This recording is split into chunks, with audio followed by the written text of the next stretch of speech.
ॐ भद्रं नो अपिवातयामनः। ॐ शान्तिः शान्तिः शान्तिः। श्रुतिस्मृतिपुराणानाम् आलयं करुणालयं नमामि भगवत्पादं शङ्करं लोकशङ्करं सर्ववेदान्तसिद्धान्त गोचरं तमगोचरं गोविन्दं परमानन्दं सद्गुरुं कृष्णम्। प्रातःकालीन सत्रे আমাদের আলোচ্য বিষয় জগৎগুরু শঙ্করাচার্য প্রণীত বেদান্তের প্রকরণ গ্রন্থ বিবেক চূড়ামণি। গতকাল আমাদের 396 পর্যন্ত হয়েছিল। সেখানে দেখানো হয়েছিল যে মানুষ যতক্ষণ এই সবাকার যে শরীর, মৃত শরীর, তাতে সেই শরীরকে আত্মা বলে মনে করে ততক্ষণ পর্যন্ত সে অশুচি থাকে। কেন? অনিত্য দেহাদিতে তার আত্মবুদ্ধি হয়ে গেছে, এই জিনিসে অশুচি। যিনি এরকম মনে করছেন, দেহটাকে আমি বলে মনে করছেন, তিনি হলেন অশুচি ব্যক্তি। অশুচি এই সব বলা যায়, সে তো আর আত্মচিন্তন করবে না। কি চিন্তন করবে? শরীরকে কীভাবে ভালো রাখা যায়। শরীরে অভিমান এসে গেলে তখন কামনা জাগবে, বাসনা জাগবে, শুভাশুভ কর্ম করবে, তার ফল সুখ দুঃখ ভোগ করবে। অর্থাৎ এই সংসার সাগরে সে আরও বেশি করে নিমজ্জিত হয়ে যাবে। সংসারে জন্মগ্রহণ করা বারে বারে এটাই অপবিত্রতা। পবিত্র হলে তো তুমি শুদ্ধ জায়গায় থাকবে, যেখানে কোনো দোষ নেই। এখানে দোষ আছে, এখানে সংসারে বা শরীরে অনেক দোষ আছে। দোষযুক্ত যেটা, সেটাকে যদি আমি মনে করি তাহলে আমি অশুদ্ধ। আর যেটা অত্যন্ত শুদ্ধ, সেখানে যদি আমার অহংবুদ্ধি হয়, আত্মাতে যদি আমার অহংবুদ্ধি হয়, তখন সে পবিত্র হয়ে যাবে। আর যে এই শরীরে আত্ম অভিমান করে অশুচি হয়ে গিয়েছে, মানে অপবিত্র সংসারে তাকে বারে বারে আসতে হয়েছে, বা অপবিত্র মলময় কোষকে ধারণ করতে হচ্ছে, গ্রহণ করতে হচ্ছে, তাহলে অশুচি হলো। তো এরকম অপবিত্র যখন হয়ে যাবে, তাকে অনেক কষ্ট ভোগ করতে হবে, এবং অন্যের নিকট থেকে কষ্ট ভোগ করবে। মানে শত্রু যারা আছে তারা তোমাকে কষ্ট দেবে, আপনজনও তোমাকে কষ্ট দেয়। আপনজন যাদেরকে আমরা প্রিয় বলে মনে করি, তারাও আমাদের কষ্ট দেয়। কীরকমভাবে কষ্ট দেয়? স্নেহ দিয়ে, মায়া দিয়ে, মমতা দিয়ে কষ্ট দেয়। এই যে এত স্নেহ, মায়া, মমতা, তার জন্য তো আমরা সংসারে আবদ্ধ হয়ে আছি। সেই সংসার থেকে আমি বেরিয়ে যেতে পারছি না, তাহলে এটা কষ্ট নয়? প্রিয়জনরাও কষ্ট দিচ্ছে, অপ্রিয়জন তারা তো কষ্ট দেবেই। আর কি হয়? শরীরে অর্থাৎ অনাত্মাতে আত্মবুদ্ধি করলে, শরীরে এখানে কেন বলা হয়েছে, সেখানে আমাদের অহংবুদ্ধিটা বেশি। ওই শরীর, ইন্দ্রিয়, প্রাণ, মন, বুদ্ধি, অহংকার, এই কটা জিনিসে অহংবুদ্ধি হয়। তার মধ্যে শরীরটা আরো প্রধান, শরীরটাতে আমাদের বেশি অভিমান। সুতরাং এর ফল কি? যেটা তুমি অপবিত্র হয়ে গিয়েছ, যেটা তুমি নও সেটাকে তুমি মনে করছো, তাহলে অপরাধ হয়েছে কি না? যেটা তুমি নও তুমি নাও, শরীরটা আমি নই, সেখানে আমি মনে করছি, তাহলে এটা তোমার অপরাধ। শরীরটাকে অন্যের শরীরকে তো কেন তুমি নিজের বলে নিচ্ছ? সারা জীবন শাস্তি। শাস্তি মানে সারা জীবন মানে জন্মের পর জন্ম কি কি হবে? জন্ম হবে, মৃত্যু হবে, নরক আদি ভোগ হবে। নরক মানে জন্ম হবে, মৃত্যু হবে। একবার যে জন্ম হলো তারপর ছেড়ে দেবে তা নয়, মৃত্যুর পর আবার জন্ম। বাসাংসি জীর্ণানি যথা বিহায় নবানি গৃহণাতি নরোপরাণি তথা শরীরাণি বিহায় জীর্ণা নন্যানি সংয়াতি নবানি। আরও নতুন বস্ত্র ধারণ করবে, আবার জন্ম হলো, আবার মরতে হবে, আবার জন্মগ্রহণ করতে হবে। এইভাবে বারবার বস্ত্র ড্রেসটা চেঞ্জ হবে বারবারে। আর ভাগবতে দেখি আমরা ভগবান শ্রীকৃষ্ণ বস্ত্র হরণ লীলা করেছিলেন, তাই না? বস্ত্র হরণ লীলার যে আসল তাৎপর্য সেটা আমরা জানি না। আমরা ব্যবহারিক দৃষ্টিতে দেখি যে এটা কীরকম কাজ করবে। অবশ্যই সেই সময় কৃষ্ণের বয়স কম ছিল।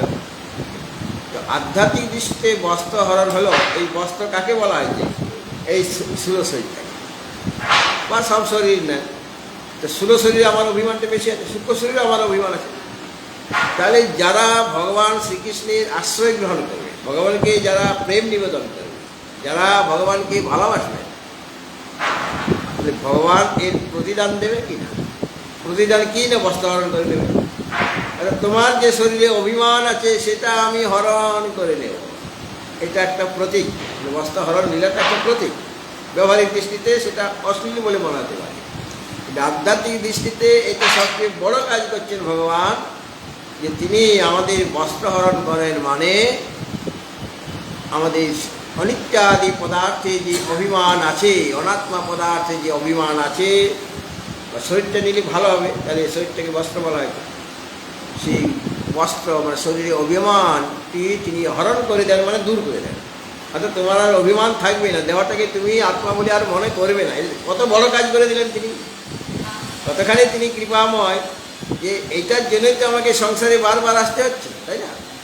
সুতরাং যার জন্য আসতে হচ্ছে, এই শরীরটার জন্য, শরীরে অভিমান করে রেখেছি বলে, আর শরীরে অভিমান আছে বলেই আমার অন্নময়, এই প্রাণময় কোষ, মনোময় কোষ, সূক্ষ্ম বিজ্ঞানময় কোষ মানে সূক্ষ্ম শরীরে অভিমান হয়ে যাচ্ছে। আর তার পেছনে রয়েছে কারণ শরীর মানে জ্ঞান। সব দূর করে দেবেন। কৃষ্ণের নামই হলো যিনি সব কিছু হরণ করিলেন, বা তিনি সকলকে ভক্তদের নিজের দিকে আকর্ষণ করেন। আকর্ষণ করলে মানে নিজের সাথে মিশিয়ে নেবেন। আকর্ষণ করতে গেলে তার যে দোষগুলি আছে তাকে সেগুলি তো ধুয়ে মুছে সাফ করতে হবে। একজন ছোট্ট ছেলে মানে ঘরে খুব প্রিয়, মা বাবা তার আছে, খুব প্রিয়। সে খেলাধুলা করতে গিয়ে তার জামা কাপড়ে অনেক ময়লা লেগে গেছে, শরীরে অনেক ময়লা লেগে গেছে। ধুলা, বাচ্চারা বুঝে না, হয়তো ধুলাতেই গড়াগড়ি খেয়েছে, জামা কাপড় সব নোংরা, আর ওই শরীরে অনেক ধুলো লেগে গেছে। তারপর খেলা শেষ হয়েছে, আর বাবা বাবা বাবা করে চলে যাচ্ছে বাবার দিকে। বাবা তখন অফিসে যাবে। বাবা বলছি না না না না, এদিকে আসিস, এদিকে আসিস, আমি অফিসে যাচ্ছি। আমি তাহলে আমাকে আমার এই জামা কাপড় খুলতে, তোর সব ময়লাগুলি আমার গায়ে লেগে যাবে। তখন কী করবে বেচারি, কান্দু হয়ে গেছে। মা তখন ডাকছে এদিকে আসছে, এদিকে। তারপর তাকে তার জামা কাপড় যেগুলি ময়লা সব খুলে দিয়ে তাকে স্নান করিয়ে, নতুন প্যান্ট জামা পরিয়ে, চোখে কাজল দিয়ে, আর চুলটা খুব সুন্দরভাবে আজকে দিয়ে, আর একটু সুগন্ধ মানে কী বলে, হ্যাঁ সুগন্ধ স্প্রে করে দিল, কী বলে ওটাকে, সুগন্ধটাকে পারফিউম লাগিয়ে দিল। তারপরে মায়ের কোলে আরামসে আছে। তারপর মা তাকে ডাকছেন, এখন পরিষ্কার পরিচ্ছন্ন করে দিলেন, সে তো অশুদ্ধ আছে। তো মা তাকে পরিষ্কার পরিচ্ছন্ন করে নিয়ে তাকে কোলে তুলে নেবেন, এই হলো ভক্তি মা। আর বাবা বলছে না, আমার জামা কাপড় ময়লা হয়ে যাবে, হ্যাঁ তুমি যাও। তো ওই বাবা হলে জ্ঞান তাকে নেবে না, আগে ভক্তি মায়ের কোলে আসো, ভক্তি মা তোমাকে পরিষ্কার করবে, তারপর তুমি আমার কাছে আসো। পরিষ্কার যখন হয়ে যাবে, চোখে কাজল দেবে, তখন তুমি আমার কাছে আসো। তোমার অত ময়লা টয়লা নিয়ে তুমি জ্ঞান লাভ করতে পারবে না। হ্যাঁ, যাই হোক, তো আজ যারা অবিদ্যা আদি দোষশূন্য শিবাকার, একটা হলো শবাকার। শবাকার মানে অমঙ্গলময়, চুলেই স্পর্শ করলেই তো তোমাকে স্নান করতে হবে, এটা অমঙ্গলময়। আর শিবাকার মানে মঙ্গলময়। তাহলে যেটা অমঙ্গলময় সেটাতে যদি তুমি হাত দাও, মানে সেখানে যদি তুমি আত্মবুদ্ধি করো, তাহলে তোমার অমঙ্গল হবে। আর যদি শিবাকার মানে মঙ্গল স্বরূপের যদি তুমি চিন্তা করো, সেখানে যদি আত্মবুদ্ধি রাখো, তাহলে তোমার ওই ফলগুলি ভোগ করতে হবে না। বুঝলি, বিড়াল আছে মনে হচ্ছে। হ্যাঁ, একটু সরা, একটু সরা সরা, পায়ে লাগছে। তো শিবাকার মানে মঙ্গল স্বরূপ, মানে যার মধ্যে কোনো অবিদ্যাদি দোষ নাই, তিনি স্বয়ং শুদ্ধ, অবিদ্যাদি দোষ যেখানে নেই, এমন যে মঙ্গল স্বরূপ কূটস্থ যে আত্মা। কূটস্থ কাকে বলে সেটা আপনাদের একটু বলছি। কূটস্থ মানে অচল। এখানে শব্দটা ছিল অচল, তো অচলের ইয়েটা করা হয়েছে যে ওই অচলে অর্থটা করা হয়েছে কূটস্থ। তো কূটস্থ শব্দের অর্থটা কি?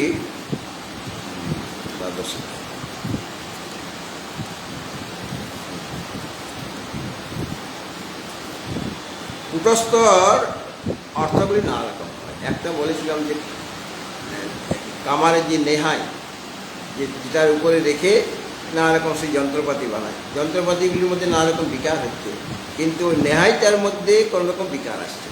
সে বিকারের মতো অবিকারী হয়ে আছে, সে অবিকারীর মতো যে কামারের কুটের মতো যিনি সর্বদা অবস্থান করছে এক রূপে, তার কোনো পরিবর্তন হচ্ছে।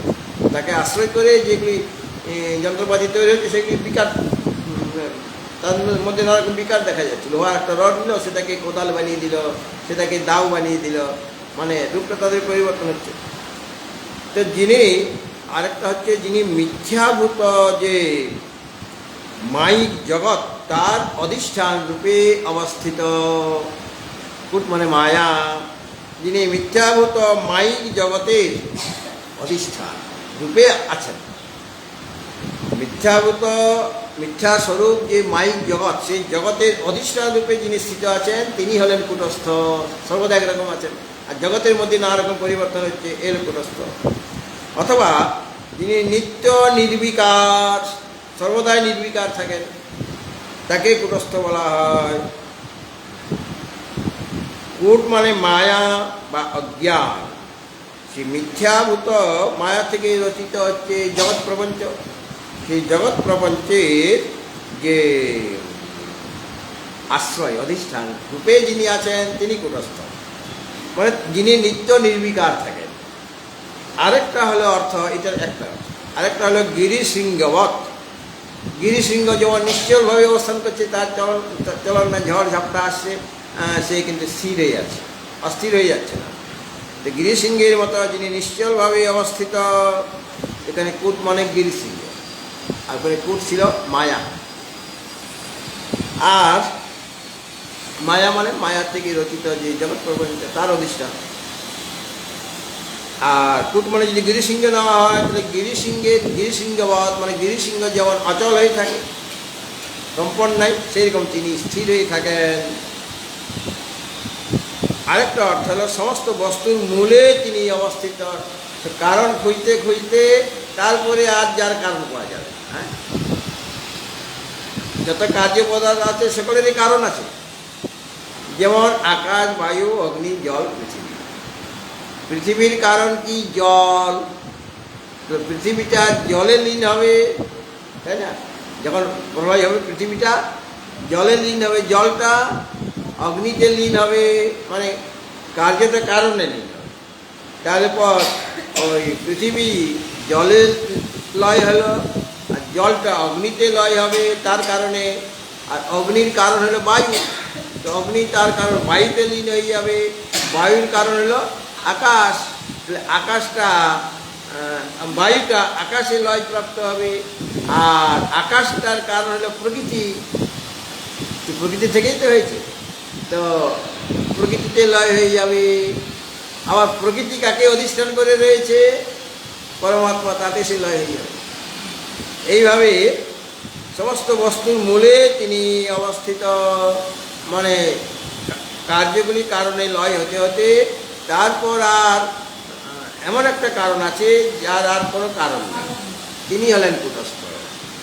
এবং তিনি হচ্ছেন অপরিবর্তনীয়। কূটস্থ মানে যার কোনো রকম পরিবর্তন হয় না। তো এইখানে শব্দটা ছিল অচল, তার অর্থটা করা হয়েছিল অনুবাদে বাংলায় কূটস্থ। তো কূটস্থ শব্দের 3-4 রকমের অর্থ আছে। যাই হোক, এই যে যিনি কূটস্থ আত্মা, যিনি মঙ্গলস্বরূপ, যিনি অবিদ্যাদি দোষ রহিত, অবিদ্যাদি দোষ যার মধ্যে নেই, মানে তিনি হচ্ছেন শুদ্ধ। একে এই কূটস্থ আত্মার অনুভব যিনি করেন, তার অনুভব করবেন, সাক্ষাৎকার করেন, এই আত্মা সাক্ষাৎকার করেন, তার কি হয়? তার ওই পূর্বোক্ত যে দোষগুলি হচ্ছে, দেহে আত্মবুদ্ধি হলে যে দোষগুলি হচ্ছিল, কি দোষ হচ্ছিল? প্রথমত সে অপবিত্র হয়ে যাবে। আর এরকম হলে অপবিত্র হবে না, পবিত্র হয়ে যাবে যদি আত্ম সাক্ষাৎকার করে। আর ওখানে ছিল যে অন্য বা শত্রুর পক্ষ থেকে সে কষ্ট পাবে, এর কষ্ট পাবে না, শত্রু কোনো কষ্ট দিতে পারবে না, বা প্রিয়জনও কোনো কষ্ট দিতে পারবে না। আর বলা হয়েছিল যে জন্ম মরণ নিরয় লাভ হবে। নিরয় মানে নরক আর কি, বা দুঃখ। এখানে জন্ম মরণ নরক বা দুঃখ লাভ হবে না, ওই দোষগুলি থাকবে না, দোষ থেকে মুক্ত হয়ে যাবে। এটা শ্রুতিতেই বলেছেন যে অশরীরং বা বসন্তং ন প্রিয়া প্রিয়ে পৃষত, যার শরীরে অভিমান নাই তাকে প্রিয় বা অপ্রিয় মানে সুখ বা দুঃখ স্পর্শ করতে পারে না। আর যাদের এখনও শরীরে অভিমান আছে তাদের জন্য বলা হয়েছে ছান্দোক্য উপনিষদে নবৈ সশরীরস্য সতঃ প্রিয়া প্রিয়োর অপহতি অস্তি।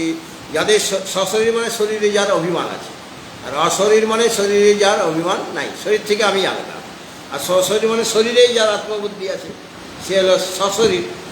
তাদের মানে শরীরকে যারা আত্মা বলে মনে করে, এরা হলো সশরীর। এরকম মনে করলে প্রিয় আর অপ্রিয় মানে সুখ আর দুঃখের হাত থেকে নিষ্কৃতি নাই, অপহতি নাই, মানে নিষ্কৃতি তাদের হয় না, সুখ দুঃখ হবেই তাদের, সুখ দুঃখের সাথে তাদের সংস্পর্শ হয়ে যাবে। এইটা গতকাল এই বিষয়ে আলোচনা করা হয়েছিল।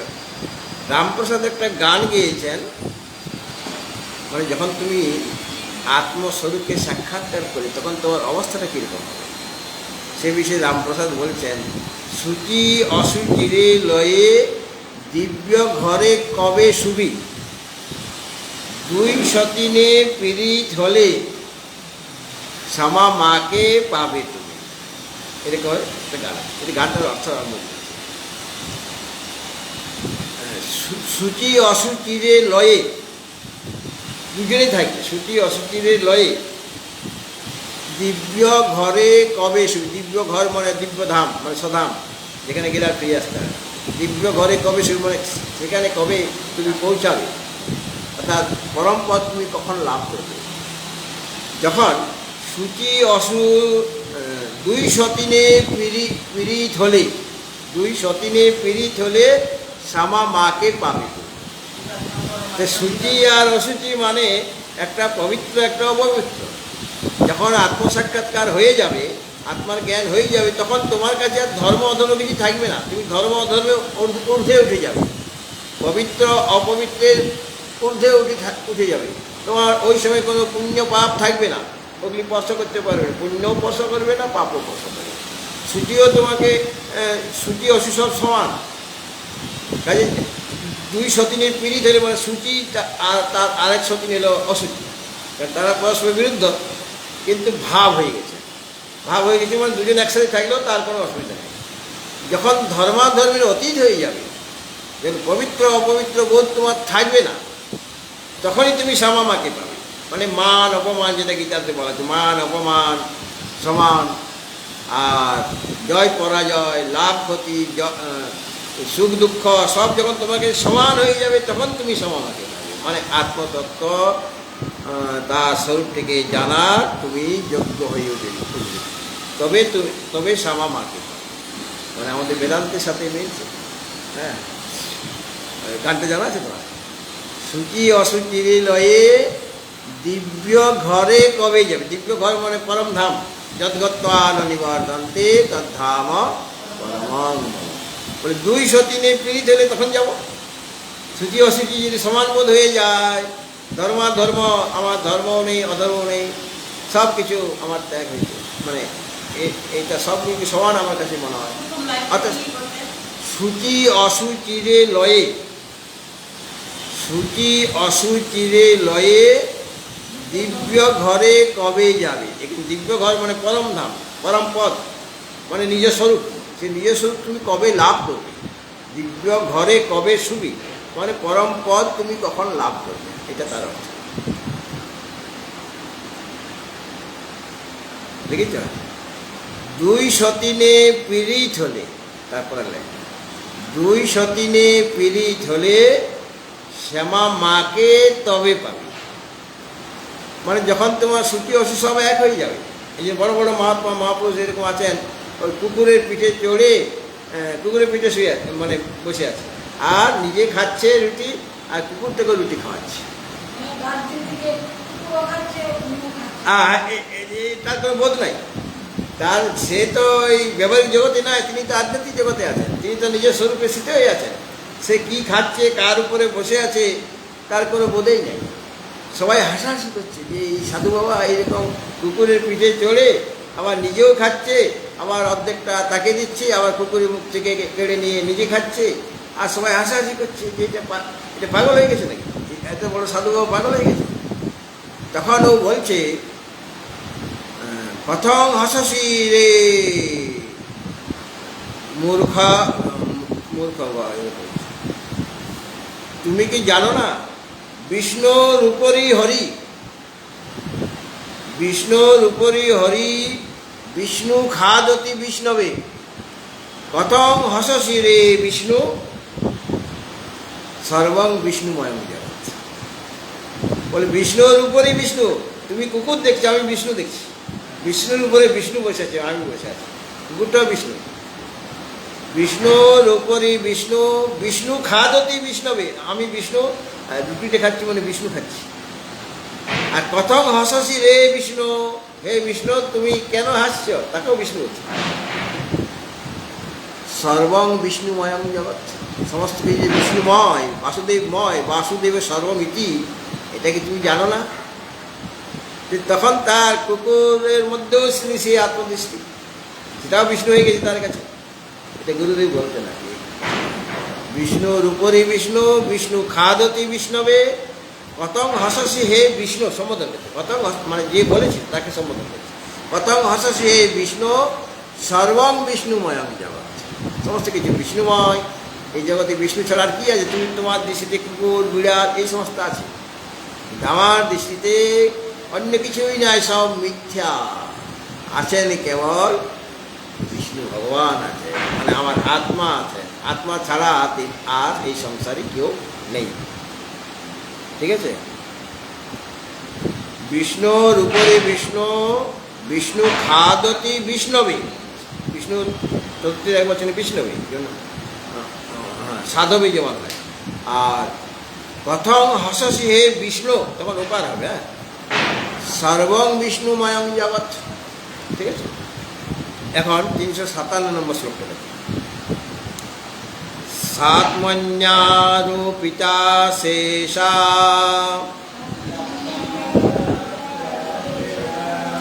ভাসবস্তু নিরাসতঃ স্বয়মেব পরং ব্রহ্ম পূর্ণমদ্বয়মক্রিয়ম স্বাত্মন্যারোপিতা শেষা ভাসবস্তু নিরাসতঃ স্বয়মেব পরং ব্রহ্ম পূর্ণমদ্বয়মক্রিয়ম সাত্মনি আরোপিত অশেষ আভাস। সন্ধি বিচ্ছেদ করে দিলাম। সাত্মনি আরোপিত অশেষ আভাস, তারপরে বস্তু নিরাসত। নিরাশ করা মানে নিবৃত্তি করা, নিরাশ। তাহলে বসে নয় এখানে দন্তস্ব। নিরাশ করা মানে তাকে আশাশূন্য করে দেওয়া, সেটা নয়। নিরাশ মানে নিবৃত্তি করে দেওয়া। সাত্মনি আরোপিত অশেষ আভাস বস্তু নিরাসত স্বয়ং এব পরং ব্রহ্ম পূর্ণম অদ্বয়ম অক্রিয়ম। যখন ব্যাখ্যা করা হবে তখন সন্ধি বিচ্ছেদ করব, কিন্তু যখন পাঠ করা হবে তখন সন্ধি বিচ্ছেদ মাঝখানে করা যাবে না। এখান থেকে অনুষ্ঠুপ ছন্দ, কাজেই 8 অক্ষরে ইচ্ছা করলে তুমি সন্ধি বিচ্ছেদ করতে পারো। যেমন আমি এখানে করে দিয়েছি, স্বাত্মন্যারোপিতা শেষা। শেষা বলছি, কিন্তু এখানে অশেষ আভাস আছে। শেষা না বললে এখানে সন্ধি বিচ্ছেদ করলে তোমার ছন্দ পতন হয়ে যাবে। যে শেষা যে অশেষ আভাস, এইরকম শব্দটা হলো অশেষ আভাস, মানে সম্পূর্ণ যে আভাস। অশেষ আভাসের সাথে অশেষ সম্পর্ক, অশেষ আভাস। কিন্তু ওইভাবে শেষ আর আভাস বললে হবে না। শেষা ভাস বস্তু নিরাস, এইভাবে বলতে। এখানে সন্ধি বিচ্ছেদ করা যাবে। যেখানে সন্ধি বিচ্ছেদ করলে কোনো ছন্দপতন হবে না, সেখানে করা যাবে। তো সাত্মনি মানে নিজ আত্মাতে আরোপিতা। আরোপিতা মানে যেটা আরোপিত হয়েছে, মানে অধ্যাস হয়েছে। সে আরোপিত অশেষ আভাস বস্তু নিরাসত। এটা একসাথে আর কি। আরোপিত অশেষ আভাস বস্তু নিরাসত মানে নিজ আত্মাতে যা কিছু আরোপ করা হয়েছে। আরোপিত মানে অধ্যারোপিত, একটাতে আরেকটা আরোপ করা হলে আরোপিত হয়েছে। কি আরোপিত হয়েছে? অশেষ আভাস বস্তু। অশেষ মানে সম্পূর্ণ, আভাস বস্তু মানে মিথ্যা অবস্থা। এটা আভাস হচ্ছে কিন্তু নাই। অশেষ আভাস বস্তু, আভাস মানে অধ্যস্ত যে পদার্থ। সর্পটা রজ্জুতে অধ্যস্ত, কাজে অধ্যস্ত সর্প হলো মিথ্যা, অধিষ্ঠান সত্তা হলো সত্য। তাহলে যেটা অধ্যস্ত পদার্থ হবে সেটা মিথ্যা হয় কিনা? আমি সুপ্তিকাতে কি দেখছি? রজত। রজতটা অধ্যস্ত হয়েছে কোথায়? সুপ্তিকাতে। তাহলে অধ্যস্ত হলো রজত, এবং সেটা অধ্যস্ত হলেই সেটা মিথ্যা হবে। তাহলে রজত হলে মিথ্যা, ওকে রজত খুঁজলে পাওয়া যাবে না। হাতে তোমার ওই সুপ্তিকায় এসে পৌঁছাবে, রজত কি খুঁজে পাবে? তাহলে তো মিথ্যা বস্তু পাবে কোথায়? তাহলে আভাস মানে অধ্যস্ত পদার্থ। আভাস বস্তু, বস্তু মানে পদার্থ। আভাস বস্তু মানে অধ্যস্ত পদার্থ। যত অধ্যস্ত পদার্থ আছে,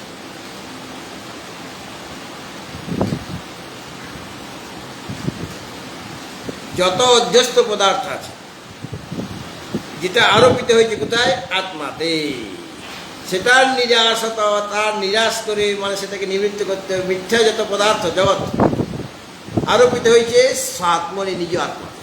নিজ আত্মাতে, নিজের স্বরূপের মধ্যে ওই যত মানে সম্পূর্ণ অধ্যস্ত যত পদার্থ আরোপিত হয়েছে, সেটাকে নিরাসত মানে নিবৃত্ত করলে পরে কে থাকবে? অধিষ্ঠান থাকবে। হ্যাঁ, তো সম এব নিজেই থাকবে, আত্মাই থাকবে। আরোপিত ছিল, জগৎ আরোপিত ছিল, ওটা তো মিথ্যা পদার্থ। এই মিথ্যা পদার্থ যখন নিবৃত্তি হয়ে যাবে তখন থাকবেন তাকে। যখন নিবৃত্ত হয়ে গেলে একমাত্র অধিষ্ঠান সত্তাই থাকবেন, মানে আত্মাই থাকবেন। সুতরাং স্বয়ং এব মানে নিজেই, অদ্বয়ম দ্বিতীয় রহিত যিনি, এবং অক্রিয় মানে নিষ্ক্রিয়, ক্রিয়া রহিত। পূর্ণং মানে পরিচ্ছেদ শূন্য, মানে দেশগত পরিচ্ছিন্নতা, কালগত পরিচ্ছিন্নতা এবং বস্তুগত পরিচ্ছিন্নতা রহিত। হ্যাঁ, ওইগুলো শূন্য, শূন্য মানে রহিত। আর পরং ব্রহ্ম, তিনি সেই পরব্রহ্ম হয়ে যাবেন। যিনি এইভাবে নিবৃত্ত করবেন তিনি পরব্রহ্মস্বরূপ হয়ে যাবেন। নিজে আত্মাতে যে আরোপিত হয়েছিল, কে আরোপিত হয়েছিল? অশেষ আভাস বস্তু, সম্পূর্ণ যে অধ্যস্ত পদার্থ, যা কিছু অধ্যস্ত হয়েছিল আত্মাতে আরোপিত হয়েছিল, সেইগুলো যখন ওই নিবৃত্তি হয়ে যাবে, নিরাশ হয়ে যাবে, মানে নিবৃত্ত হয়ে যাবে, তখন তিনি একাই থাকবেন, অধীশ্বরই থাকবেন। স্বয়মেব তিনি পরং ব্রহ্ম, তিনি পূর্ণম, তিনি অদ্বয়ম, তিনি অবিক্রিয়ম, অক্রিয়ম। অক্রিয় মানে ক্রিয়াশূন্য, এইভাবে তার অবস্থান হবে। মানে ওই স্বরূপটা, নিজের স্বরূপ তখন তিনি জানতে পারবেন, অধ্যস্ত পদার্থগুলি যখন নিবৃত্ত হয়ে যাবে। তো দ্বিতীয় আত্মাতে, মানে সাক্ষী স্বরূপ যে আত্মা, সে আত্মাতে অজ্ঞানতাবশত আরোপ হয়েছিল। কেন অজ্ঞানতাবশত? সর্বটা রজ্জুতে আরোপিত হয়েছে কেন? ওই রজ্জুটাকে রজ্জু বলে জানতে পারছি না, তাহলে অজ্ঞানবশত, মানে রজ্জু বিষয়ক অজ্ঞান। রজ্জু বিষয়ক জ্ঞান হলে আর সাপ দেখবো আমি, তো রজ্জু বিষয়ক অজ্ঞানের জন্য তার ভ্রম হয়েছে। আর সেই ভ্রমবশত সে সেখানে সর্পকে আরোপ করেছে। কোথায়? রজ্জুকে আরোপ করেছে। ওই যিনি যার রজ্জুর জ্ঞান নাই, সে আরোপ করেছে। ঠিক সেরকমভাবে নিজ আত্মাতে অজ্ঞানতাবশত সমস্ত যে আভাস বস্তু, অশেষ আভাস বস্তু, মানে সম্পূর্ণ যে আভাস বস্তু, মানে অধ্যস্ত যত পদার্থ, মানে মিথ্যা পদার্থের যে আরোপ হয়েছিল, সেটা বিচারের দ্বারা আমরা নিবৃত্ত করতে হবে। সেটা কীভাবে নিবৃত্ত করবো? বিচারের দ্বারা। পঞ্চকোষ বিবেক, এটা হলো বিচার।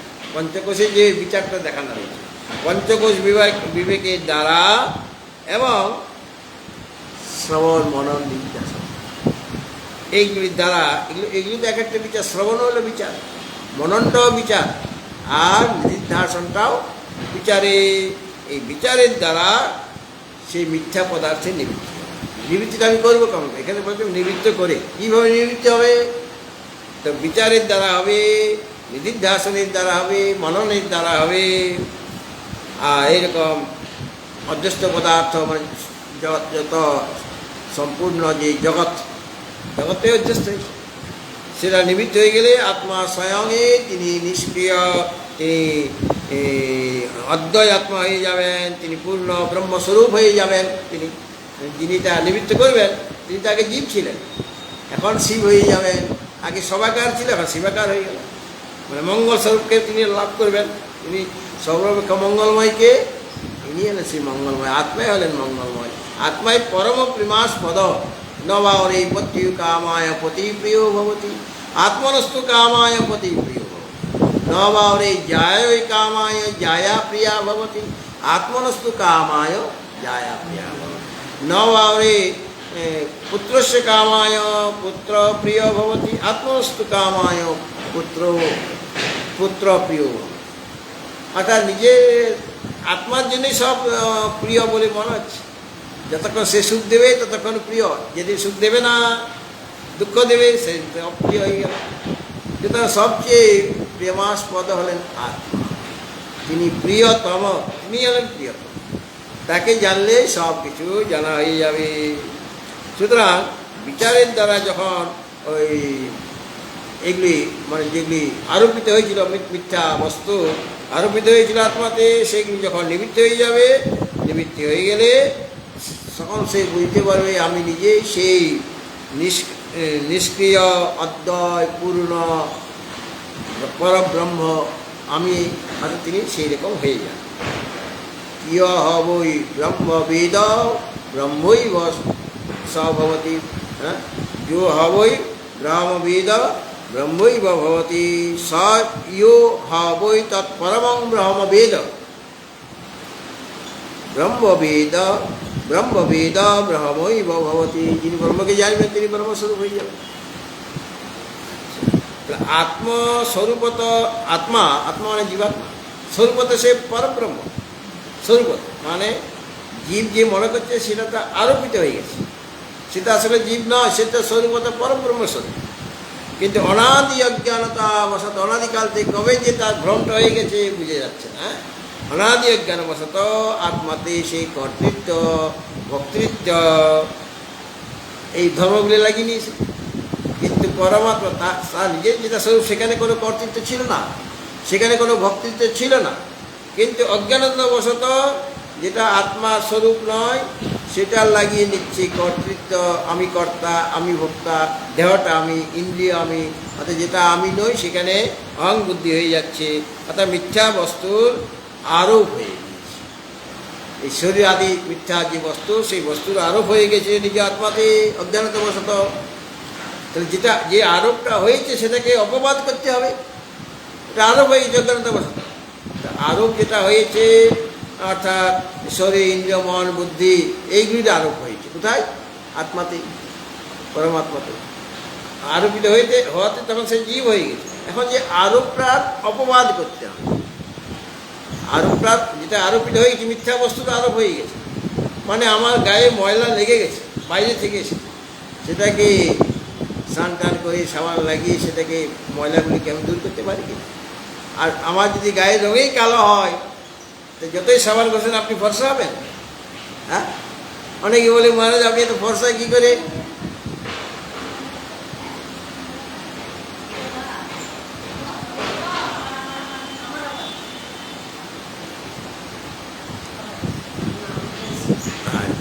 তাহলে পর কি বলছিল,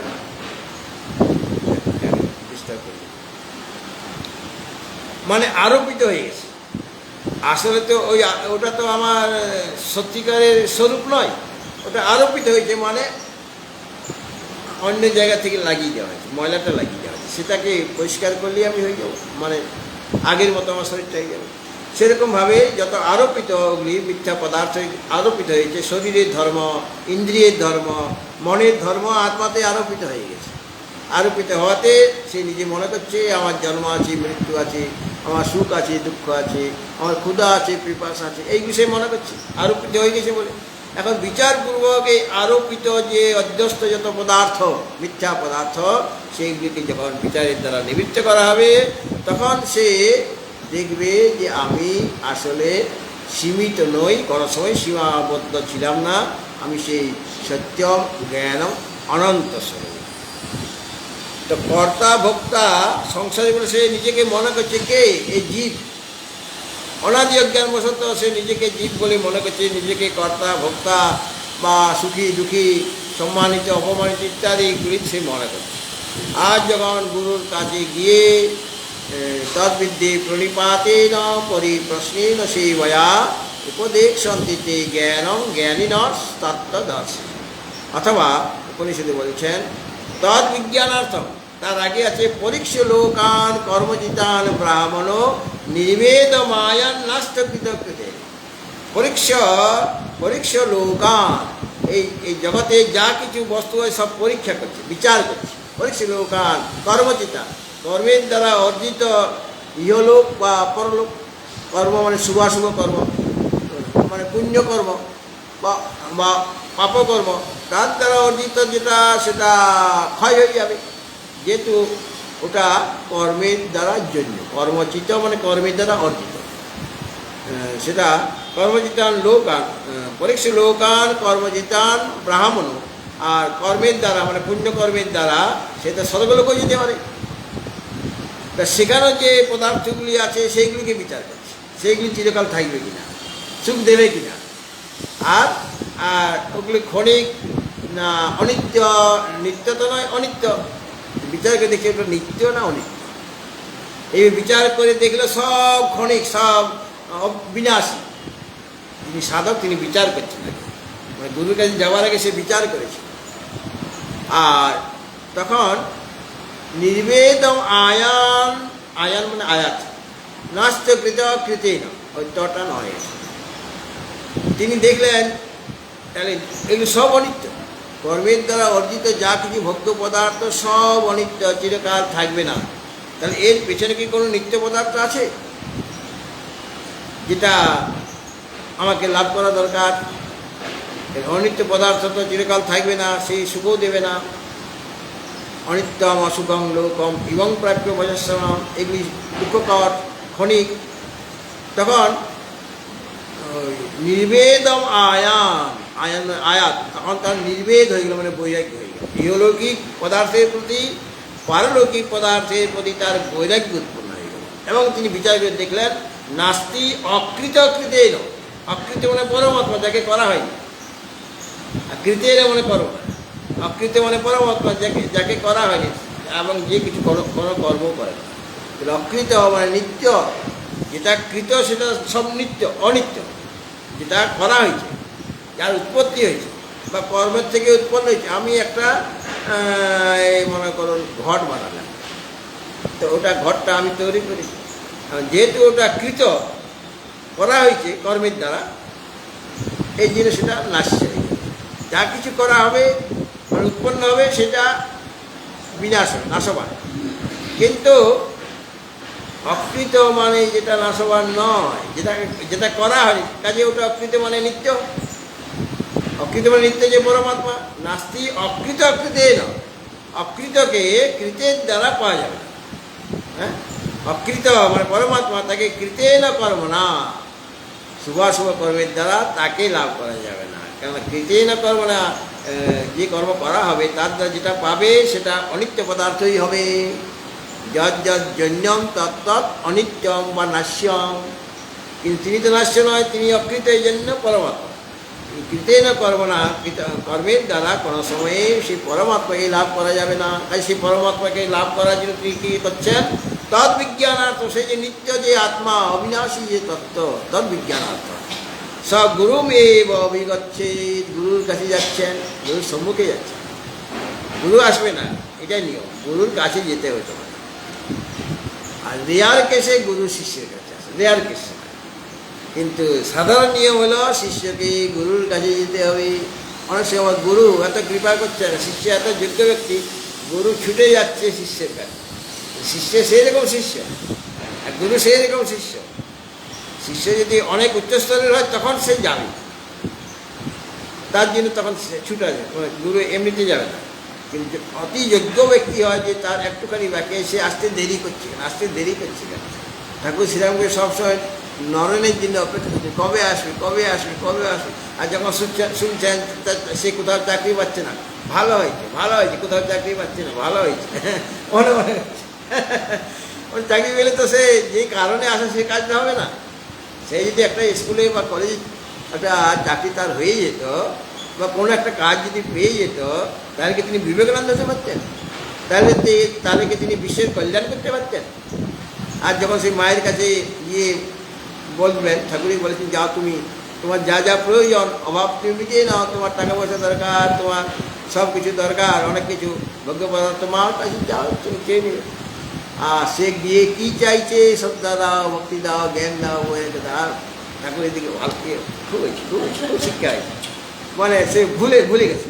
3 বারের বেলা যখন এইরকম বারে পাঠালেন যে তুমি তোমার যেটা চাইছো সেটা চাও, ভুল জিনিস চাইছো কেন?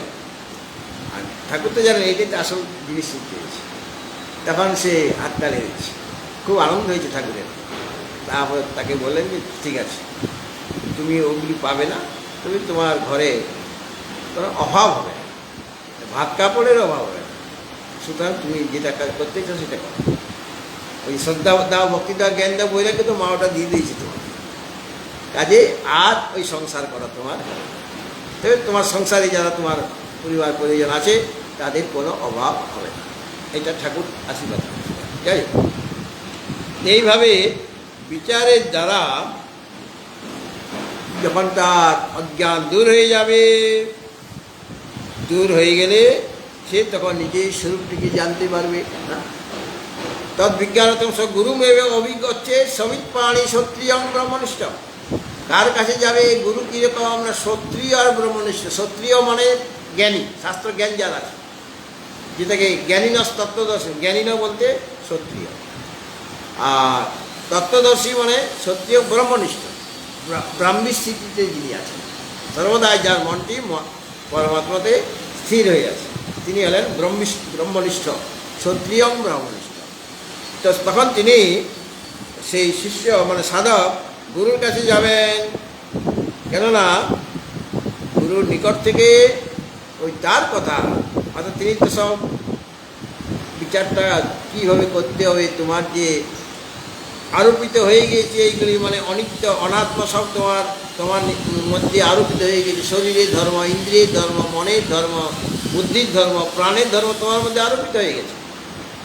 তাহলে ওটাকে আমি দূর করবো, তবে তো আমি নিজের স্বরূপে জানতে পারবো। মিথ্যা পদার্থ, যেগুলি অধ্যস্ত পদার্থ, সেগুলিকে দূর না করলে নিজের স্বরূপ জানা যাবে না। চন্দন কাঠের মধ্যে শেওলা পড়ে গেছে, শেওলা, তো শেওলা পড়ে গেলে দুর্গন্ধ বেরোচ্ছে। এখন দুর্গন্ধটাকে দূর করতে গেলে কী করতে হবে? ঘষতে হবে। ওটাকে ভালো করে ধুয়ে নিয়ে, ওই চন্দনের পিঁড়িটাকে ভালোভাবে ধুয়ে নিয়ে, পরিষ্কার জলে ধুয়ে নিয়ে বারবার চারদিকে ঘষতে হবে, কারণ চারদিকে এই শেওলা পড়ে গেছে। আর যখন ঘষা পূর্ণ হলো তখন দুর্গন্ধ সব দূর হয়ে গেল। দুর্গন্ধ, শেওলা থেকে দুর্গন্ধ, ধুলি বালি থেকে দুর্গন্ধটা বেরোচ্ছিল। সুগন্ধটা কে দিল? পারফিউম ওখানে ঢালা হলো, কি চন্দন কাঠের মধ্যে ঢালা হলো। ওটা তার নিজস্ব স্বভাব। তাহলে স্বভাবটা, তার স্বভাব হলো সৌরভ। সেই সৌরভটা আবৃত হয়েছিল কার দ্বারা? এই দুর্গন্ধের দ্বারা, শেওলার দ্বারা আবৃত হয়েছিল। এখন আবরণটা সরে যাচ্ছে। আবরণ সরে গেলে অর্থাৎ শেওলা ইত্যাদি তার সুগন্ধকে ঢেকে রেখেছিল, এই জন্য দুর্গন্ধ বেরোচ্ছিল। ওটা যখন ঘর্ষণের দ্বারা দূর হয়ে গেল, তখন চন্দনের যে নিজস্ব যে সৌরভ, সুগন্ধ, সেটা আপনা আপনি প্রকট হয়ে গেল কিনা। সেরকমভাবে আমার মধ্যে তো সৌরভ আছে। আমি নিত্য শুদ্ধ বুদ্ধমুক্ত স্বভাব, আমি সচ্চিদানন্দ, আমি সত্যম জ্ঞানম অনন্তম ব্রহ্ম, সর্বদাই আমি আছি। কিন্তু দুর্গন্ধ লেগে গেছে, শেওলা পড়ে গেছে।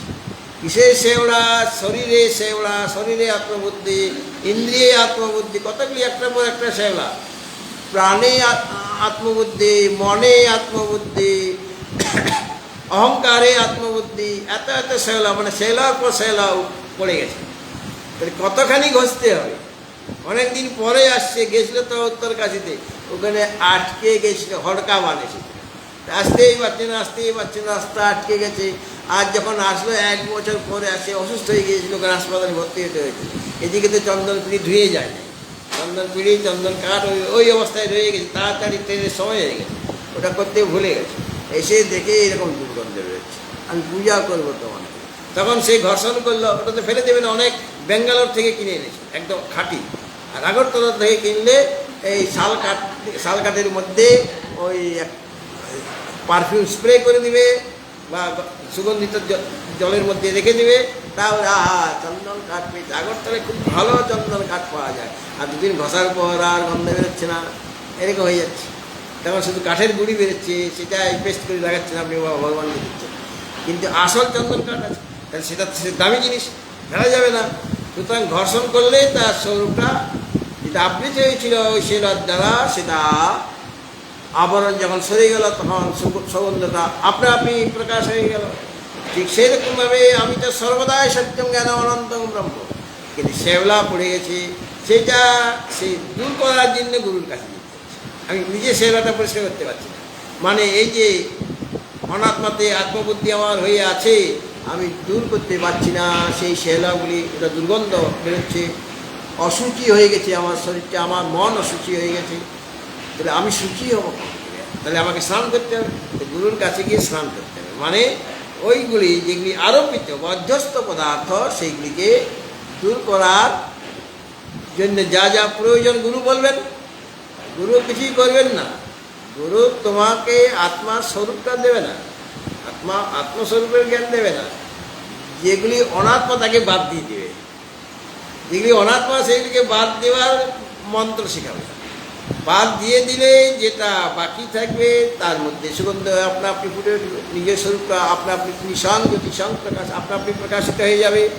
সুতরাং গুরুর কাছে গিয়ে তিনি গুরুর মুখ থেকে শ্রুতিবাক্য শ্রবণ করবেন, মনন করবেন, নিধিধ্যাসন করবেন, সমাধি অবলম্বন করবেন। এর দ্বারা সমস্ত মিথ্যা পদার্থ দূর করে দেওয়া যাবে। মিথ্যা পদার্থ যেটা অধ্যস্ত হয়েছিল সেগুলি নিবৃত্ত হয়ে গেল। তখন আত্মা পরব্রহ্ম, আত্মা মানে জীবাত্মা, তখন তিনি পরব্রহ্মস্বরূপ হয়ে যাবেন। এই কথাগুলি বারবার পূর্বেও বলা হয়েছে এখানে, যে একটি কথা বারবার বলা হচ্ছে কেন? কেননা এই তত্ত্ব অত্যন্ত দুর্গেয় এবং সকলেরই আকর্ষণ থাকে না। কাজে বারবার যদি বলা হয়, এগুলি সাধনের কথা বলা হচ্ছে, এই সাধনগুলি আর সেই তত্ত্বটা শুধু বারবার বলতে হবে। তোমাকে কি কি করতে হবে, গুরুর কাছে অবশ্যই যেতে হবে, সর্বমন নির্দেশন করতে হবে, তোমার মধ্যে সম দম উপরতি তিতিক্ষা সমাধান শ্রদ্ধা এগুলি থাকতে হবে। মানে তোমাকে যোগ্য হয়ে গুরুর কাছে যেতে হবে। মানে যদি অযোগ্য হয়ে যাও তাহলে তোমাকে আগে যোগ্য করবেন গুরুকে, ফিরিয়ে তোমাকে দেবেন না। যেহেতু তোমার মনের মধ্যে একটা শুভেচ্ছা আছে, কিন্তু এখন আমার সম দম উপরতি তিতিক্ষা সমাধান শ্রদ্ধা এই যে সম্পত্তি সেটা এখনও নাই, বা আমার এখনও নিত্যানিত্য বস্তু বিবেক হয়নি, বা ঠিকভাবে বৈরাগ্য উৎপন্ন হয় নাই। সামান্য বৈরাগ্য হয়েছে, কিন্তু দৃঢ় বৈরাগ্য হয়ে যায়নি, বা আমার সমদমাদি সম্পত্তি নেই, কিন্তু মুক্তি লাভ করার ইচ্ছা আছে, শুভ ইচ্ছা একটা আছে। সেই শুভ ইচ্ছা নিয়ে আমি গুরুর কাছে গেলাম। আর আমার এত বিচার করার ক্ষমতা নেই, কিন্তু শুভ ইচ্ছা আছে যে সংসার থেকে আমি মুক্তি লাভ করতে চাইব। তাহলে একজন মেটারিয়াল গেল। আর অনেক সময় যোগ্য শিষ্য হয়ে যাচ্ছে, অনেকটা সে অন্যান্য জন্মে সাধনা করে অনেকটা অগ্রসর হয়েছে, সেরকম ব্যক্তি হয়ে যাচ্ছে। আর যিনি যাচ্ছেন গুরুদেবকে সাধারণ যাকে মনে করা হচ্ছে, তারও অনেক পুণ্যকর্ম ছিল, যার জন্য সে গুরু শরণাপন্ন হলেন। গুরু শরণাপন্ন কে হতে পারে? যে নিজের ভুলটা বুঝতে পারে। নিজের ভুল যদি বুঝতে না পারে, তাহলে গুরুর কাছে যাওয়ার সে প্রয়োজনই মনে করবে না। কার্পণ্য দোষ স্বভাব পৃচ্ছামি ত্বাং ধর্ম সংমূল চেতা নিশ্চিতং ব্রূহি ধর্মে শিষ্যস্তেহং সাধি মাং ত্বাং প্রপন্ন। গুরু শরণাপন্ন হতে হবে। হ্যাঁ, নিজের দোষটা, নিজের যে ভুল ত্রুটিগুলো গুরুর কাছে বলতে হবে। তুমি রোগটা লুকিয়ে রাখবে, আর ডাক্তার তোমাকে জিজ্ঞেস করছে তোমার বয়স কত, তুমি বয়সটা কম বলে দিলে, তাহলে রোগ নির্ণয় ভুলে যাবে কিনা? তাছাড়া তোমার হয়তো পেট ব্যথা করছে, তুমি ওটা বেমালুম বললে না, বা তোমার চুল আসলে সাদা, বলে তোমার চুল এরকম কালো এখনো পাকেনি, বলে না কি পাকবে, ডাক্তার আসলে পেকে গেছে। তাহলে সে কী করে বুঝবে তুমি রোগটাকে লুকাচ্ছ? তাহলে তোমার ওষুধ দিলে তোমার কি আরোগ্য হবে? সব কথা অকপটভাবে ডাক্তারের কাছে বলতে হয়, তবে গিয়ে সে রোগটা নির্ণয় করতে পারবে। আগেকার দিনে কবিরাজ ছিল, এত টেস্ট করতে হতো না। প্রথমে টেস্ট করে নিয়ে আসে 4,000 টাকা জলে দিতাম। টেস্ট মানে 4,000, আরও বেশি লিখতে, একবার 10,000 আমার লেগে গেছে। বাকি একজন ছেলে ছিল, সেগুলো মাল দিয়ে দিচ্ছে। এত টেস্ট করে কী লাভ? আগে কবিরাজ এই নাড়ি টিপেই বলে দিতে তোমার কী রোগ হয়েছে। হ্যাঁ, নাড়ি তো টিপে থাকতো অনেকক্ষণ ধরে, ওই স্টেটো ফেটো কিছুই লাগতো না। নাড়ি টিপেই অনেকক্ষণ ধরে বসে থাকতো, আর তোমার দিকে তাকিয়ে থাকবে, আর ধীরে ধীরে বলে তোমার এই হয়েছে। সে বলবে, তোমাকে রোগীকে বলতে হবে না তোমার কী রোগ। ওই কবিরাজে বলে তোমার এই রোগ হয়েছে, এটা হয়েছে, তুমি হ্যাঁ বা না বলতে যাবে। তুমি বলবে, তোমাকে জিজ্ঞাসা করবে তোমার কী হয়েছে, তুমি শুধু হাতটা বাড়িয়ে দেবে, নাড়িটা টিপে থাকবে আর টিপে থাকবে, আর সে ধীরে ধীরে ডাক্তার বলবে যে তোমার এই হয়েছে, তোমার পায়ে ব্যথা, তোমার কান কটকট করে, বা তোমার রাত্রে ঘুমায় না। সে বলবে, তোমাকে কেন বলবে? সে সব বলে দেবে। তো সেই রকম চিকিৎসক তো পাওয়া মুশকিল আজকাল। হ্যাঁ, যা এখনও সদ্গুরু রয়েছেন, মানে ভবরোগের চিকিৎসা করার মতো ডাক্তার এখনও রয়েছে, তার কাছে যেতে হবে। অর্থাৎ আমার গায়ে দুর্গন্ধ রয়েছে, ত্র্যম্বকং যজামহে সুগন্ধিং পুষ্টিবর্ধনম উর্বারুকমিব বন্ধনান মৃত্যুর্মুক্ষীয়মামৃতাৎ। হে ত্র্যম্বকম, হে শিব, তোমার সাথে ত্র্যম্বকং যজামহে, তোমার সাথে আমি এক হতে চাই, যুক্ত হয়ে যেতে চাই তোমার সাথে। মানে তুমি পরমাত্মা, আমি জীব আর পরমাত্মার ঐক্য জ্ঞান আমি চাই। ত্র্যম্বকং যজামহে, তুমি সুগন্ধিং পুষ্টিবর্ধন, তোমার মধ্যে সুগন্ধি আছে। কি সুগন্ধি? তুমি সত্যম জ্ঞান অনন্তম। আর আমি নিজেকে সীমিত বলে মনে করছি, আমি নিজেকে মনে করছি আমি সাংসারিক ব্যক্তি, আমার কামনা বাসনা আছে, আমার দুর্গন্ধ আছে। কাজে দুর্গন্ধ দূর করে তোমার যে সুগন্ধ, সেইভাবে সুগন্ধিত আমাকে করে দাও। শিবরাত্রিতে আমি বলছি, সুগন্ধযুক্ত করে দাও, মানে আমিও যেন সত্যম জ্ঞান অনন্ত হতে পারি, ওটাই আমার সুগন্ধ। সেটা আমার মধ্যে আছে, কিন্তু ওটা দুর্গন্ধির দ্বারা আবৃত হয়ে গেছে। আর পুষ্টিবর্ধনম, তুমি সকলের পুষ্টিবর্ধন করো। তা আমার যে পুষ্টি দুর্বল হয়ে গেছে, কি পুষ্টি? মানে শরীরটা আমার মোটা, শরীরে কোনো রোগ নেই, কিন্তু পুষ্টির অভাব। পুষ্টির অভাব কেন? যে তোমার দিকে আমি যেতে পারছি না, যাওয়ার মতো ক্ষমতা নেই, ভিটামিন ডিটা কম হয়ে গেছে। তো তোমার কাছে যেতে পারছে সেই রকমভাবে পুষ্টি বর্ধন করো যাতে তোমার দিকে আমি অগ্রসর হতে পারি। সাধনা করে এমন সাধনা দাও যার দ্বারা তোমার দিকে অগ্রসর হতে পারে, সেরকম পুষ্টি, সেরকম তেজ, সেরকম উৎসাহ উদ্দীপনা আমাকে দাও, সেটাই হবে আমার কাছে পুষ্টি, পুষ্টি বর্ধন। উর্বারুকম ইব বন্দনা, উর্বারুকম মানে ওই যে কাকুর বা ফুটি, বাণী ফল আগরতলা, আর কোথাও বললে বুঝবে না, তা যাই হোক বাণী ফল, আর কাকুর বলে ওইদিকে। যাই হোক,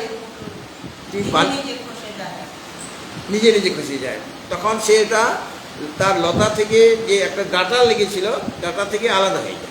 তো উর্বার ও যখন যেমন মুক্ত হয়ে যাচ্ছে লতা থেকে, উর্বার যে ফলটা সে তার লতা থেকে আটকে রেখেছিল ডাঁটাটা দিয়ে, সেটা থেকে সে মুক্ত হয়ে গেল। সেরকমভাবে তুমিও আমাকে মৃত্যুর মুক্ষীয় মা মৃতা উর্বারকম ইব বন্ধনান, উর্বারকের মতো বন্ধন থেকে, বন্ধনটা কি? মৃত্যু, মৃত্যুটাই আমার বন্ধন। মৃত্যু মানে সংসার, মৃত্যুর মুক্ষীয় অর্থাৎ সংসার বন্ধন থেকে আমাকে মুক্ত করে দাও উর্বারকের মতো। মা অমৃতা, অমৃত থেকে আবার মুক্ত করে দিও না, মানে অমৃত থেকে বঞ্চিত করে দিও না আমাকে, ওই সংসার বন্ধন থেকে তুমি আমাকে মুক্ত করে দাও, মানে আমাকে জ্ঞান। ভগবানকে বলছেন তুমি আমাকে জ্ঞান দাও, বৈরাগ্য দাও, শ্রদ্ধা দাও, ভক্তি দাও, যাতে করে আমি তোমার স্বরূপটিকে অনুভব করে সংসার বন্ধন থেকে মৃত্যু সংসার সাগরকে পার হতে পারি। মৃত্যু সংসার সাগর থেকে আমি সংসার সাগরকে উত্তীর্ণ হতে পারি, সেরকমভাবে আমাকে করে দাও, মানে আমাকে অমৃত দাও, আমাকে অমৃত স্বরূপ করে দাও। মানে ওটা গুরুর মুখ থেকে যখন শ্রবণ মন নির্দেশন করবে, তখন মিথ্যা পদার্থ সব নিবৃত্ত হয়ে যাবে, নিরাশ হয়ে যাবে, মানে নিবৃত্ত হয়ে যাবে, তখন জীবাত্মা পরমাত্মা স্বরূপ হয়ে যাবেন। আর এইগুলো লোকে জানে অনেকেই, কিন্তু অজ্ঞানী মানুষ সে অজ্ঞানতাবশত গুরুর কাছে যায় না, গেলেও এই ধরনের তত্ত্ব তারা তাদের জিজ্ঞাসা নয়। তারা জিজ্ঞাসা কি যে মেয়েটা বিয়ে দিতে পারছি না, দেখে বলতে কোথায় বিয়ে দিলে ভালো হয়, বিয়েটা হবে কি না, কবে হবে, একটু আশীর্বাদ করে জানো মেয়েটা তাড়াতাড়ি বিয়ে হয়ে যায়। এই সদ্গুরুর কাছে যাচ্ছে। আরে তুমি ঘটকের কাছে যাও, সেই ঘটক তোমার ঠিক করে দেবে কোথায় বিয়ে হবে, তার কাছে অনেক পাত্র আছে, তার সেখানে যাও।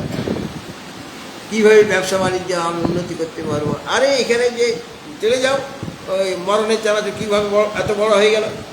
প্রথমে তো সেই রাস্তায় রাস্তায় চানাচুর নেমে করে ঘুরে বেড়াতো, বিরাট ফ্যাক্টরি হয়ে গেছে। ওদের কাছে, ওদের বংশধরের কাছে তুমি যাও, ব্যবসা বাণিজ্য কীভাবে বাড়াতে সে বলে দেবে। আমার কাছে কেন? গুরুদেবের কাছে কী জানবো আমি আমার স্বরূপটি? কেন আমি আমার স্বরূপটা বুঝতে পারছি না? আর সেই স্বরূপকে বোঝার যে সাধন কীভাবে আমি চিন্তা করব, সেটা তুমি আমাকে বলো, যাতে করে আমি নিজের স্বরূপটিকে অবগত হতে পারি।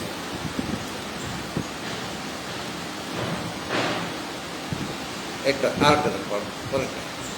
সমাহিতায়াং সতি চিত্তবৃত্তো পরাত্মনি ব্রহ্মণি নির্বিকল্পে ন দৃশ্যতে কশ্চিদয়ং বিকল্পঃ প্রজল্পমাত্রা পরিশিষ্যতে ততঃ।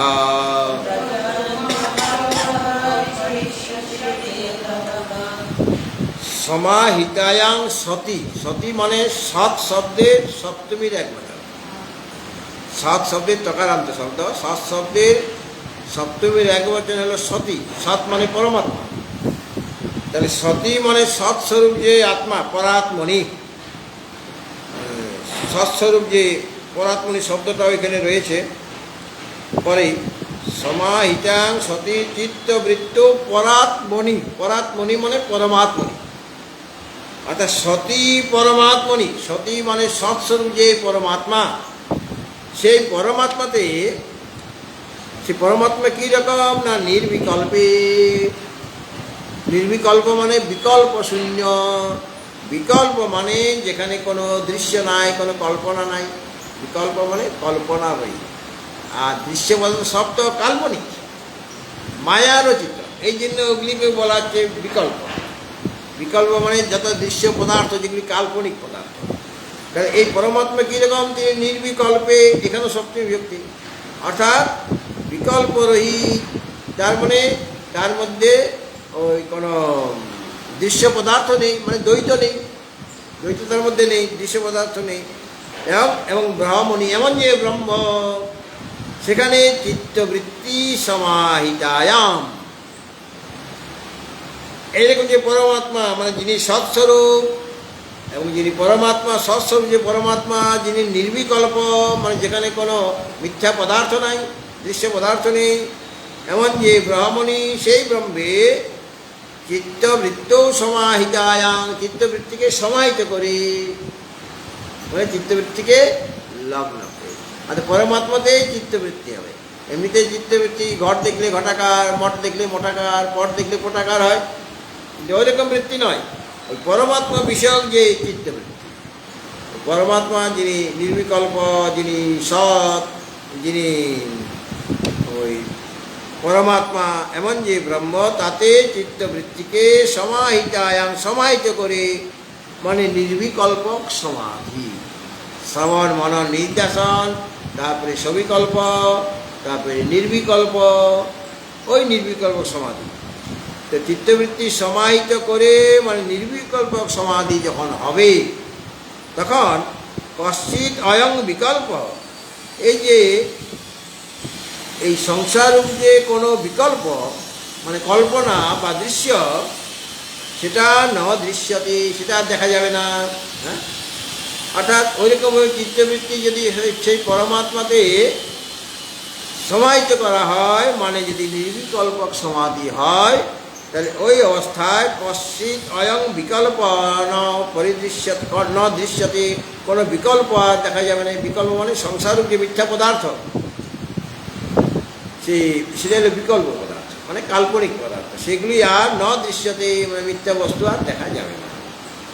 তথা মানে সমাধি থেকে যখন সে বুদ্ধিত হবে, তথা মানে তারপর মানে সমাধি যখন ভঙ্গ হবে, বুত্থান অবস্থা আসবে, বুদ্ধিত হলে জ্ঞানের পর, যেহেতু সেখানে তিনি জ্ঞান লাভ করেছিলেন সমাহিত অবস্থায়, চিত্তবৃত্তি তার ওই পরমাত্মা বিষয়ক হয়েছে, বা পরমাত্মাতে সমাহিত হয়েছিল, এই জন্য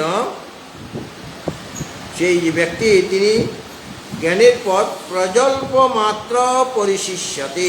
প্রজল্প মানে নাম, প্রজল্প মাত্র মানে নাম মাত্র, নাম মাত্র অবশিষ্ট থাকে। অর্থাৎ সেও জগৎকে দেখবে। আগে জগৎকে সত্য বলে মনে করত, এখন জগৎকে মিথ্যা বলে মনে করে। একটা রজ্জু যদি, সেটা যদি আগুন লেগে যায়, তো অনেকক্ষণ পর্যন্ত রজ্জুর যে শেপটা ঠিক থাকে, আর ছাইটাও দেখা যাচ্ছে না, কিন্তু হাত দিলেই সেটা ছাই লেগে যাচ্ছে। ঘরে আগুন লেগেছে, আলমারিতে অনেক টাকা পয়সা,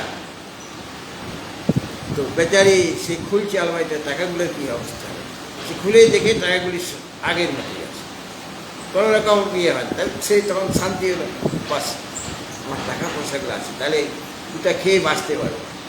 তারপরে টাকাতে হাত দিতে যাচ্ছে, তো হাতটা একদম ছাইয়ের মধ্যে লাগছে, সব পড়ে গেছে, কিন্তু লাগছিল আসল টাকার মধ্যে আছে পড়ে, এরকম দেখা যায়, কিন্তু সেটা কাজের নয়, হাত দিলেই পড়ে, মানে ছাই হয়ে যাচ্ছে।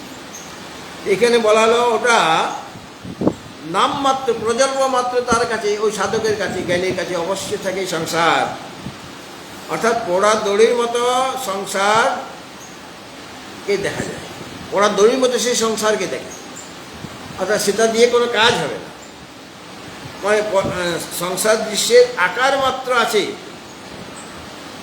মানে জগৎটা আছে, কিন্তু সেটা পুড়ে গেছে, মানে ভস্মীভূত হয়ে গেছে, সেটা দিয়ে কোনো কাজ হবে না। আর সংসার দৃশ্যের আকার মাত্র রয়েছে, জ্ঞানীর নিকট প্রতিভাত হয়, কিন্তু ওটা পোড়ার দড়ির আকারের মতোই ওই সংসারের আকারটা নাম মাত্র আছে, অর্থাৎ আগে যেমন ওটাকে সত্য বলে তার কাছে মনে হচ্ছিল, এখন তার কাছে সত্য বলে প্রতিভাত হবে না, সেটা মিথ্যা বলেই তার দৃঢ় নিশ্চয় আছে। কাজে ওটা দিয়ে তাকে বন্ধন করা যাবে না, বা ওই রকম সংসারের প্রতি তার মনটাও আকৃষ্ট হবে না, কারণ সেটা জ্ঞানীর নিকট ওই পোড়া দড়ির মতোই সংসারকে মনে হয়, সেটা দিয়ে কোনো কাজ হবে না। তাহলে সৎ যিনি বিকল্পরহিত, মানে কোনো দৃশ্য নেই, কোনো মিথ্যা পদার্থ যার মধ্যে নেই, যিনি ব্রহ্মরূপ, এমন পরমাত্মাতে চিত্তবৃত্তি যদি সমাহিত হয়, মানে ব্রহ্ম সাক্ষাৎকার যদি হয়ে যায়, আত্মসাক্ষাৎকার হয়ে যায়, নির্বিকল্প সমাধির কথা বলা যায়, এই তার আত্মসাক্ষাৎকার হবে, তাহলে তখন কোনো দৃশ্য দেখা যাবে না, কোনো বিকল্প দেখা যাবে না, মানে কোনো দৃশ্য দেখা যাবে না, মানে এই জগৎকে, তার জগৎটা আছে কিন্তু সত্য বলে প্রতীতি তার কাছেই হবে। সমাধি থেকে যখন সমাধি অবস্থাতে সে তো কিছুই দেখবে না, জগৎকে দেখতে পাবে না। আর বুদ্ধিতে হলে দৃশ্য পদার্থগুলি আছে কিন্তু নাম মাত্র আছে, প্রজল্প মাত্র। প্রজল্প মাত্র মানে নাম মাত্র বা শব্দ মাত্র আছে, মানে এই যা আছে, এই গাড়িতে আছে, বাড়িতে আছে, আমার প্রিয়জনের আছে, নাম মাত্র আছে, কিন্তু সেগুলির প্রতি তার কোনো মোহ থাকবে না, এটাকে সে সত্য বলে মোটেই মনে করে না। এই জন্য জ্ঞানী নিকট সেগুলি প্রজল্প মাত্র। প্রজল্প মাত্র মানে শব্দ মাত্র বা নাম মাত্র আছে, ওটা তার মনের উপর কোনো ক্রিয়া করতে। দাদা এমন ডিকশনারি পাওয়া গেছে না, ওটা দিয়ে কিছু হচ্ছে না, একটা পাওয়া গেছে, কিন্তু প্রকৃতি বলতে মানে ডিকশনারি কথা বলছে, ডিকশনারিটা আমার সাথে কথা বলছে, আর আমার কাছে যে ডিকশনারিগুলি আছে সেগুলি কথা বলে, বুঝতে পারলে কেন কথা বলে? এখানে যে ডিকশনারিটা আমি পেয়েছি এই আগরতলায়, মানে একজন দিয়েছে, সেটা আমার সাথে কথা বলতে চাইছে, মানে এই শব্দটা কোথা থেকে এলো, তার পরিচয়টা কি, সেটা সে বলছে না, কোন ধাতু থেকে সে কী প্রত্যয় লেগেছে সেগুলি এখানে লেখা। এটা সংস্কৃত থেকে ইংলিশে, কাজে ইংলিশ ম্যান অত বুঝবে না কোন ধাতু কোথায় কী হয়েছে, সেটা বলা হয়নি। আর আমার ডিকশনারিতে সব কোন ধাতু মানে কোথা থেকে তার আগমন, কাকে সে এখানে সে সঙ্গ নিয়েছে, কোন প্রত্যয় এসেছে, ঠিক সব বলা আছে। এবং সেই ধাতুটার অর্থ দেখার জন্য আবার একটা আমার বই আছে, সেখান থেকে ওই ধাতুটার অর্থ আমি দেখে নিই, সেটা আলাদা বই আছে, শুধু ডিকশনারি থেকে হবে না, তার আলাদা একটা মানে ধাতু পাঠ আছে, সেখান থেকে দেখিনি ওই ধাতুটার কী অর্থ। একটা ধাতুরে অনেকগুলি অর্থ, আর আমাদের 10টা গণ, তো অনেক গণের মধ্যে সেটা একটা ধাতু হয়তো 2-3টে গণে আছে, তার অর্থ আলাদা আলাদা হয়ে যাবে। একই ধাতু ভিন্ন ভিন্ন গণে থাকাতে অর্থ আলাদা হয়ে যাচ্ছে, তার রূপটা আলাদা হয়ে যাচ্ছে, সেটা ওখান থেকে দেখতে হবে। এবং এটা কোন গণের ধাতু সেটা ওখান থেকে বার করে নেওয়া যাবে, এটা সহজে আমি বার করে দিই। তখন আমি বলে দেবো প্রজল্পটা কোথা থেকে, মাত্রটা ঠিক আছে, নাম মাত্র, তো প্রজল্পটা, জল্প মানে বলা, জল্প মানে বলা, প্রজল্প মানে প্রকৃষ্ট রূপে বলা, মানে শব্দ, এইভাবে আসবে। জল্পতি মানে জল্পনা কল্পনা আমরা বলি না, এই জল্পনা মানে কথা বলা, তো জল্প মানে শব্দ, কথা বলছে শব্দ, প্রজল্প মানে প্রতিষ্ঠ শব্দ, এই জন্য এটা প্রজল্প। আমার এখন মনে হয় না, এটা হলো শব্দ, মানুষ একটা শব্দ আছে, মানে এই যে জগৎ বলে একটা শব্দ আছে, কিন্তু এটা কোনো কাজে না, এটা নাম মাত্র আছে, কিন্তু আমার কোনো কাজে আসে না, এই হলো প্রজল্প। জল্পনা কল্পনা আমরা বলি, হ্যাঁ, জল্পনা মানে এই যে নানা রকম কথাবার্তা হচ্ছে, হ্যাঁ, সেইটা প্রজল্প মানে শব্দ হয়ে গেল, প্রজল্প মাত্র মানে শব্দ মাত্র বা নাম মাত্র, এইভাবে। হ্যাঁ, শব্দ, শব্দ, প্রজল্প মানে শব্দ, আর মাত্র তো নিজেরই আছে, প্রজল্প মাত্র মানে শব্দ মাত্র, মাত্র শব্দটা এখানেই আছে, মানে এটা তো তোমার মূলে আছে। প্রজল্প মাত্র পরিশিষ্যতে তথা, প্রজল্প শব্দের অর্থ কি, প্রজল্প মানে শব্দ বা নাম, নামে মাত্র আছে, আমরা বলি এটা নামে মাত্র আছে, এটা কোনো কাজে হয় না, আমরা বলি না সেটা সে নামে আছে কিন্তু কোনো কাজের নাই। এই আমার এখানে তো অনেকেই খাচ্ছে দাচ্ছে ঘুমাচ্ছে, এটা নামে আছে, কোনো কাজে আসে না, এই আশ্রমকে ভালোবাসে না, বা আশ্রম কোনো কাজও করে না, আছে খাচ্ছে, নামে মাত্র আছে, সেরকম মানে ওদের দিয়ে আমার কোনো কাজ হয়।